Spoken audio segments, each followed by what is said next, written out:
네, 정치 인사들을 모아 속풀이하는 시간 1타 정치입니다. 박영식 시사 에디터, 박진영 전 민주연구원 부원장, 김한 한겨레 21 기자와 함께하겠습니다. 안녕하세요. 네, 안녕하세요. 네, 안녕하십니까.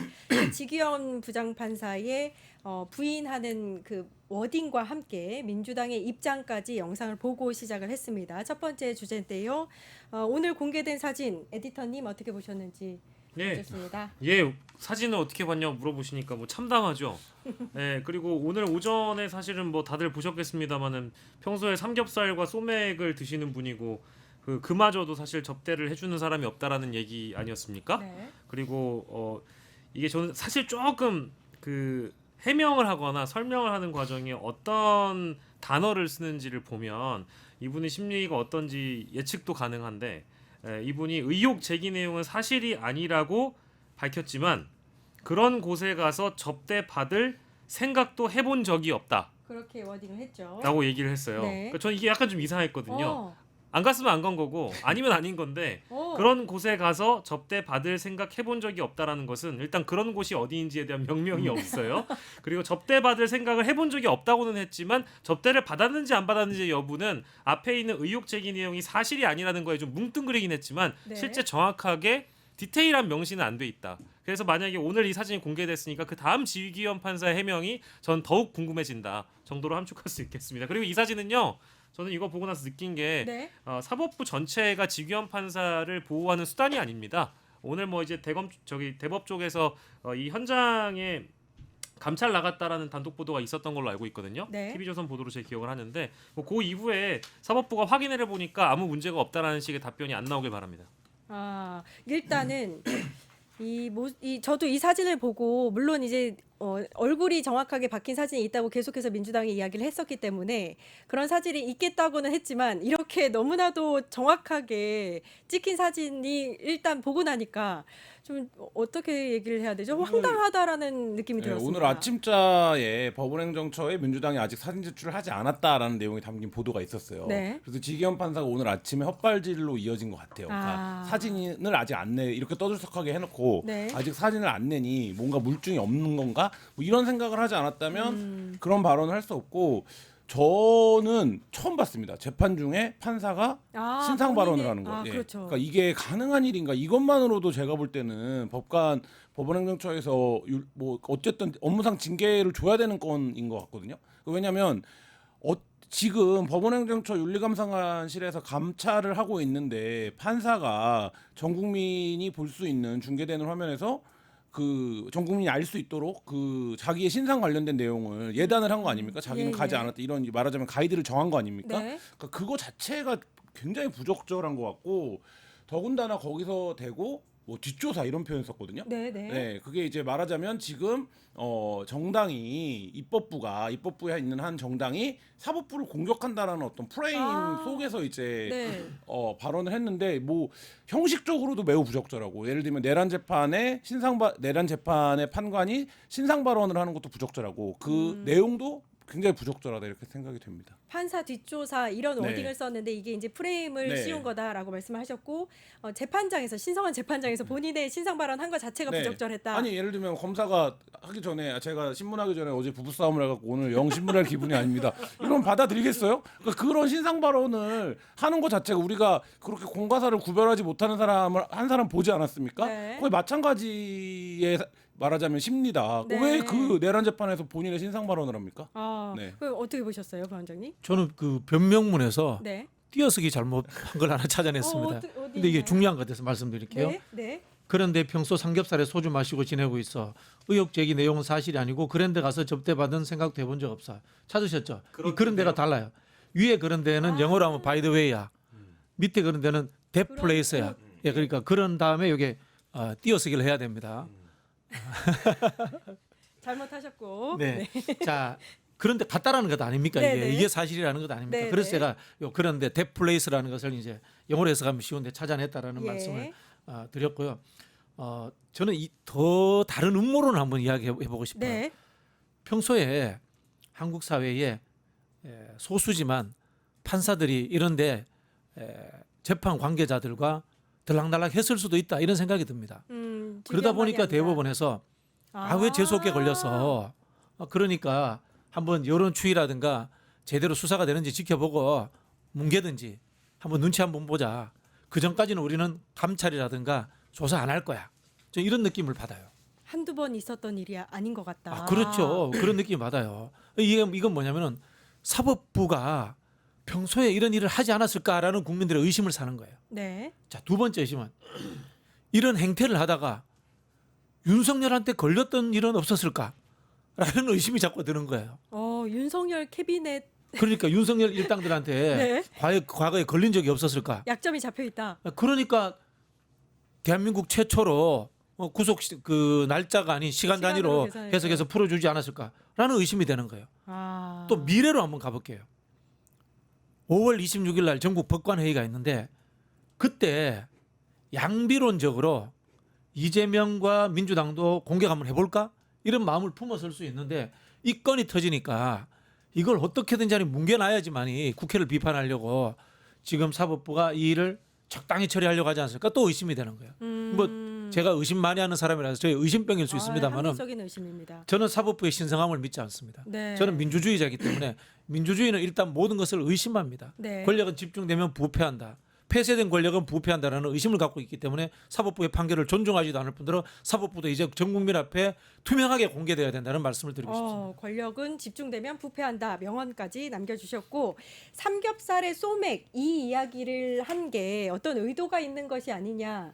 그러니까 약간 뭐랄까요 국민들의 시각을 지겸 판사가 굉장히 서민적인 모습을 어필하고 싶어 하지 않았나 이런 생각도 들거든요. 그러니까 이 입장 자체가 정무적 판단이 들어갔다고 봐야 되겠죠. 아까 김원 기자도 말씀 주신 대로 네. 이제 뒷조사라는 판사 뒷조사 이런 얘기가 들어가 있지 않습니까? 네네네. 이런 얘기를 죄송한 표현인데 일개 판사가 이걸 준비해 놓고 자신의 법대에서 밝힌다는 것 자체가 일단 이해가 안 되고 그 방식도 문제지만 내용 자체가 삼겹살 소맥에 판사 뒷조사한 거 아니냐. 그러니까 이게 마치 민주당이 하나의 정당과 사법부 간의 갈등, 대립 이런 식으로 프레임을 만들기 위한 맞네요. 입장이라고 보이는 거예요. 맞네요. 예. 근데 참 다행인 것은 어쨌든 민주당이 그 밝혔던 대로 이 증거를 확보해 놓은 거 아니겠습니까? 네. 그리고 현장 실사까지 갔다 왔다는 거 아니에요? 네. 그리고 노정명 원내대변인의 말을 좀 옮기자면은 네. 그 같이 동석했던 사람들이 직무 관련성이 있는 법조계 관계자의 가능성은 매우 높다라는 거 아니겠습니까? 그렇죠. 이 정도까지 나왔다라고 하면 사법부가 감찰하는 게 뭐 어렵습니까? 현장 감찰 갔다 왔다가 이 법조인 관계자들 물어보면 그냥 끝날 문제예요. 그리고 이제 그러니까요. 법조인의 자정 가능성을 우리가 어디까지나 미뤄 짐작컨대 자정 기능을 좀 기대해 보고자 기다려주는 거죠. 만약에 네. 이거 이렇게까지 나왔는데 아무 문제가 안 된다. 지난주 끝장 뉴스에서 이 얘기 드렸는데요. 그냥 아는 지인이라 잠시 2차 자리에 들렀다가 인사만 했을 뿐 술은 마시지 않았다. 접대받지 않았다. 접대는 받지 않았다라든지 술은 마신 적은 없다라든지 인사만 하고 나왔다. 사진만 찍었을 뿐이다. 접객원을 본 적도 없다. 뭐 이런 식의 해명이 나오잖아요. 이건 진짜 갈 때까지 가보자는 얘기입니다. 일단은 한두 번이 아니라고 들었습니다. 한두 번이 아니고 오늘 이제 방금 에디터님께서 말씀하셨지만 사실관계 확인이 어렵지 않다. 결제 금액 빨리 확인할 수 있다. 이렇게 이야기를 했는데 법원이 이에 대해서 좀 적극적으로 나설까요? 그러니까 좀 지켜봐야 될 것 같은데 보통의 경우에 상식적인 경우에 판사들은 자기가 판사라는 사실이 알려지는 거를 부담스러워해서 애들 그 신상 같은 거 조사할 때 아버지 직업란에 공무원이라고 적는다는 말이 있을 정도예요. 그러니까 판사들이 이런 부분에 있어서 굉장히 조심합니다. 그래서 어떤 뭐 부정한 일에 연루되거나 이러면 판사 사회 안에서 재판을 안 주는 방식으로 계속 배제시키거든요. 아, 그래요? 근데 이 지규현 판사가 너무 지금 말하자면 큰 사건을 맡고 있고 너무 큰 논란이 벌어지고 있고 이게 지금 45년 이후에 처음으로 판사가 룸사롱에 간 사진까지 지금 공개가 된 상황인데 네. 근데 오늘 오후 재판 들어간 거 아닙니까? 네네. 저는 이게 굉장히 상징적인 그 신호라고 보는데 오늘 이 사진이 그래서 1시 50분에 공개한 거 아니겠습니까? 네. 지금 오후 재판 앞두고 있기 때문에 근데도 그냥 재판을 한다? 예, 이 상황은 지금 이 건을 바라보는 법원의 눈높이나 온도가 어디에 있는가를 상징적으로 단적으로 보여주는 거고 이렇게 되면 아까 이제 박 에디터님 갈 때까지 가면 안 된다고 했지만 저는 지금 이제 법원도 약간 이렇게까지 나와라는 격앙 속에서 우리가 이거를 보호해야겠다라는 심리가 작동하지 오늘 하루는 뭐 내일은 어떻게 될지 하루는, 모르겠습니다만 네. 작동하고 있는 거라고 보여지고 그렇게 된다라면 지금 법관회의나 여러 가지 앞두고 있는데 어떻게 전개될지는 좀 지켜봐야 된다. 제가 지난주에도 그 생각을 했어요. 그러니까 보통 지난주 정도 상황에서도 이렇게 되면 이 판사가 빠집니다. 그러니까요. 징계를 주지 않더라도. 근데 지금은 그게 아니라 사진까지 공개됐는데도 오후 재판을 속개했다. 이거는 굉장히 좀 단적인 시그널로 봐야 된다 이런 생각이 듭니다. 저도 되게 네네네 그러니까 이게 이제 말씀하세요. 일부의 그 양심의 목소리. 그러니까 네. 우리가 계엄의 밤 때부터 쭉 지켜봤습니다만은 조직이나 기관이나 이제 이런 데는 아주 뭐 뭐랄까 전폭적으로 내란 세력에 딱 붙어가지고 움직였습니다만 일부에서 그 명령과 부당한 지시에 불응했던 사람들이 있었잖아요. 네. 근데 이번에도 조희대 대법원장이 사실상의 선거 개입을 하고 네. 사법 쿠데타를 일으켰을 때 어땠습니까? 일부 판사들이 전국 각지에서 내부망에 글을 올려서 이건 잘못했다라고 비판을 하잖아요. 네. 그러면서 어쨌든 파기환송심의 날짜가 뒤로 밀리거나 이번 선거가 원활하게 좀 치러질 수 있도록 길이 열어진 거거든요. 네. 근데 이번 경우에도 마찬가지인데 전국 법관 대표 회의가 26일에 열리잖아요. 네. 그때 어차피 조희대 대법원장의 문제가 다뤄질 거란 말이에요. 네. 분명히 그럴 거 아니겠습니까? 네. 근데 이 직위원 판사의 문제는 그럼 안 다뤄질까요? 분명히 다루지게 돼요. 그러면 저는 사법부의 수장과 그 기득권 고위 관계자들과 일부 양심적인 판사들의 또 대립이 시작되는 거라고 봅니다. 이게 저는 사법부 내부의 자정 기능을 좀 믿고 싶지만 결국에 힘과 힘의 대결로 뭐 치우치게 되면 이게 걷잡을 수 없는 사태가 되지 않을까 좀 걱정은 됩니다. 원장님 근데 이게 그냥 재판이 아니라 사실 국민들이 불안하고 어이가 없는 게 내란 재판이에요. 굉장히 중대한 범죄잖아요. 그걸 직위원이 맡고 있다는 맡으면 게 안 되는 거죠.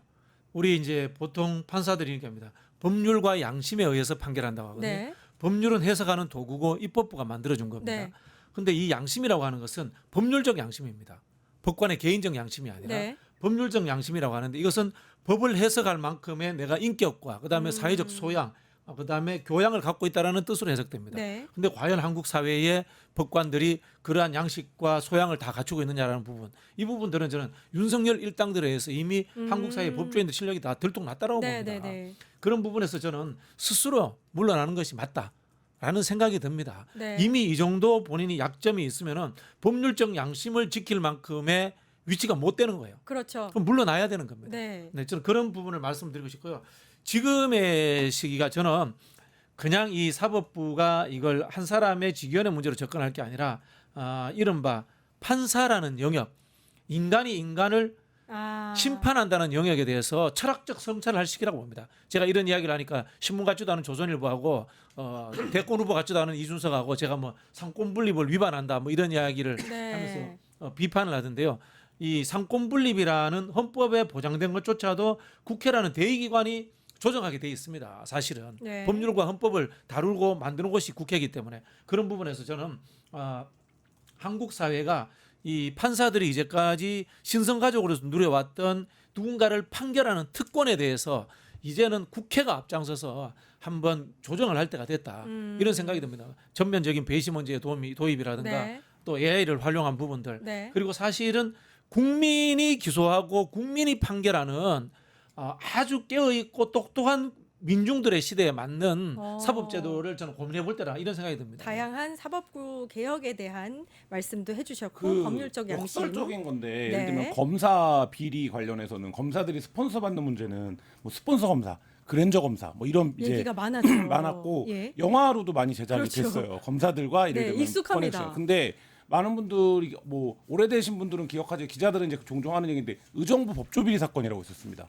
1997년도에 있었던 사건인데 의정부 법원에 지법에 소속된 판사 15명이 변호사들한테 때때로 용돈을 탔쓰는 사건이에요. 그리고 같이 룸사롱 다니고 뭐 이랬던 사건입니다. 네. 그거를 중개해줬던 브로커가 고발했던 사건이 있었습니다. 네네. 이때 판사 15명이 막 누군지 기자들 사이에서 실명으로 다 돌고 그랬어요. 왜냐면 의정부 법원에 판사 15명이면 실무에 다 들어가는 알죠. 판사 거의 그쵸. 다거든요. 네. 근데 이때 처분이 어떻게 나는지 아십니까? 어떻게 이 났어요? 브로커는 징역 8개월인가 받았고요. 이 판사들은 징계 조건부 기소유예가 났습니다. 와. 접대를 받았다는 사실이 확인이 됐는데도. 그러니까 이게 신의 영역이네요. 이분들을 그러니까요. 네, 그렇죠. 정관 누리고 있겠네. 와. 그런 거죠. 그러니까 이게 판사들이 어떻게 생활하는지가 처음이자 거의 마지막으로 대중들에게 적나라하게 알려졌던 사건인데 만약에 검사들이 변호사와 이렇게 어울렸고 놀았다라는 게 밝혀졌으면 그 사건들은 최소한 그 기소까지는 갔을 겁니다. 근데 네. 이 판사들의 문제는 당시에 기소 유예됐거든요. 그러니까 제대로 그렇다라고 된 하면 처벌이, 네. 97년으로부터 지금 몇 년 흘렀습니까? 와, 30년 가량 네네. 흘렀는데 그 사이에 판사들이 어떻게 살아왔는지 법조 카르텔 안에서 어떻게 생활해 왔는지를 아무도 모르고 오늘 박주민 의원이 제보받았다고 방송에 나와서 밝힌 내용에 따르면 이 이제 지기현 판사도 지방에 있을 때부터 그랬다라는 제보가 법원 내부에서부터 받은 게 있다라는 얘기도 했거든요.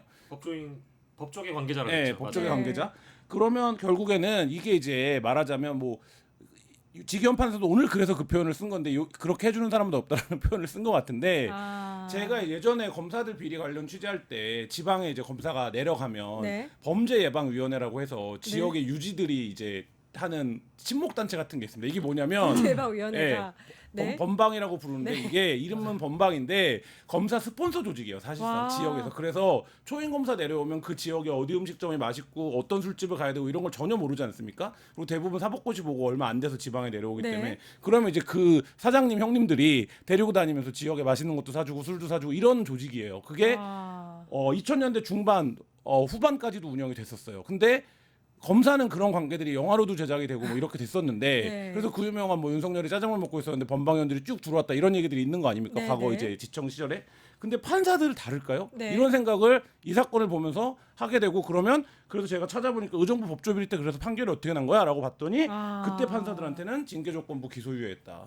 아, 기소조차 하지 이게 않았다. 하나의 게이트가 돼서 사법부 개혁까지 이어졌으면 하는 그런 바람에서 주제 이제 첫 번째는 네. 문을 닫고요. 잠시. 자, 주제 두 번째로 넘어가겠습니다. 뉴스토마토 대선 특집 내란 끝장쇼. 뉴스토마토에서 6.3 대통령 선거의 개표 공개 방송에 구독자 여러분을 초대합니다. 내란 속의 윤석열의 파면으로 헌정 사상 최초의 6월 장미 대선이 펼쳐지는 가운데 과연 21대 대통령은 누가 될 것인가? 역사적인 순간에 뉴스토마토의 알찬 뉴스 콘텐츠와 풍성한 즐길 거리를 모두 모아 준비했습니다. 6월 3일 오후 6시 이 토마토 빌딩 지하 1층 토마토홀에서 펼쳐지는 역사적인 순간. 뉴스토마토 대선 특집 내란 끝장쇼. 여러분의 많은 관심과 참여 바랍니다.